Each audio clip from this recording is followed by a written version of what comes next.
Hey everybody, Aaron here. Welcome back to another anime review. Today we look at the last episode of the Asterisk War second season, which is episode 12. Technically, if you actually are looking at it like from the actual perspective of the series continuing, it's episode 24. But also we'll do a full series review as well. So, as always, I'll tell you guys real fast, I'm not going to spoil too much of episode 12. I will say if I liked it or not, and then I will review the whole series overall. I know I didn't do weekly episode reviews for this only because it was coming out at a really weird time schedule for me originally. And I had the Kiznivers episode reviews I started at the same time, and I was like, no, those are too close. I don't want to have to do one review and then do another. I don't think that's fair. But for this one, I've been following it the whole time too as well. I've been watching every episode. And honestly, you know, typically from I think, series perspective, you know, people expect the second season of anything to always be slightly worse, not better than, you know, the original context. And honestly, the first season of the Asterisk War was amazing. I mean, Gakusen, which is what this actually is called, was so great the first season, and then the second season though was so very well done. I mean, honestly, this was just overall oppressive nonetheless. But let's talk about episode 12 real fast. You know, I'll just give you the quick rundown of what happened. So essentially, we have Ayato finally waking up from his kind of, you know, near death. I don't want to say near death, but kind of near death experience of the last episode when he was fighting the girl that actually used like shadow arms and stuff like that. And we learn a little bit more about her background, including her link to Julius.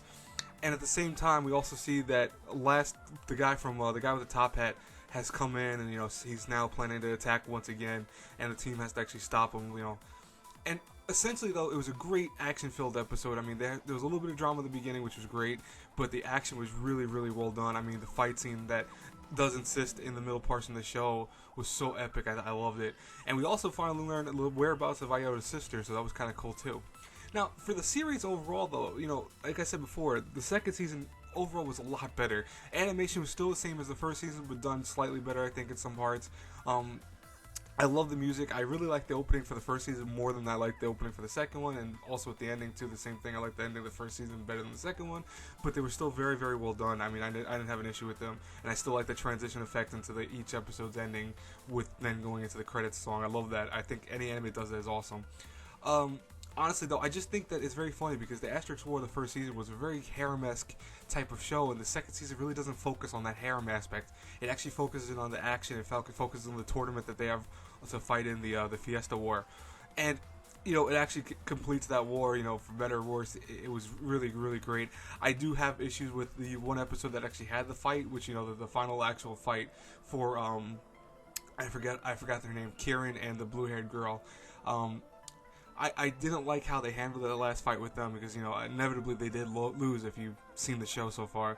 And I just kind of think they should have showed a little bit more of how they actually lost, not just, oh, yeah, they lost. But that was my only complaint with this whole show. Honestly, everything else worked for it. I really liked that they didn't focus on the harem aspects. They had it a little bit more toward the end of the show, which was great because that was the downtime moments of the show. But before that, it was really just focused on the tournament and the action and the story telling, which it's very rare for a harem type show to ever do something like that. So I was very impressed by the Asterisk War season 2. Overall, I think it's a lot better. I think it was a lot stronger than the first season, and honestly, to me, it was just the worth, you know, every week watching this episode, watching next episode, so on. So honestly, if I had to review the Asterisk War season 2 by itself, A through F, have to give it a solid A. You know, I did have issues with one character in particular, this little maid girl that they introduced. I think her story was kind of stupid. I also hate her character in general because I think she has like probably the most annoying voice ever for an anime.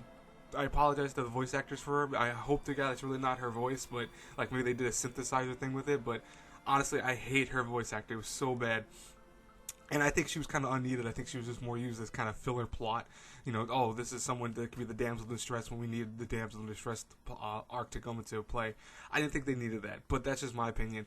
Overall, though, I really liked the season. I think it was really good. I had a lot of fun watching it. Again, the action was really stellar, though I liked the way that they went away from the harem plots. I mean, it just overall was so much better. I mean, I keep saying that over and over again, but it's the truth that I'm trying to convey, that it's a rarity. I'm always surprised by stuff like this. And I'm also happy that I'm getting to review something good after reviewing both the Big Order and Myoga flops that were this season. But honestly, the Asterisk War, I can't wait for season 3. I'm presuming there is definitely going to be a season 3 because it ends on a very big cliffhanger per se. One that's not so bad that you're like, oh man, but more so like, oh, okay, cool, I can't wait for that season 3, which is nice. I hate when shows do that cliffhanger. It's like, oh, we won't know when it's going to come up next season, but, see you later. No, I actually handled it pretty well and made it so you could watch it and wait for the next season. You won't feel like super anticipation for it. At the same time, you're still excited for it. Anyways, guys and girls, that's it for today's review. I hope you guys liked it. As always, please like, comment, subscribe, share the video. You know the whole nine. I will talk to you later. Until I pass across again in the next review. Have a good one, everyone. Bye bye.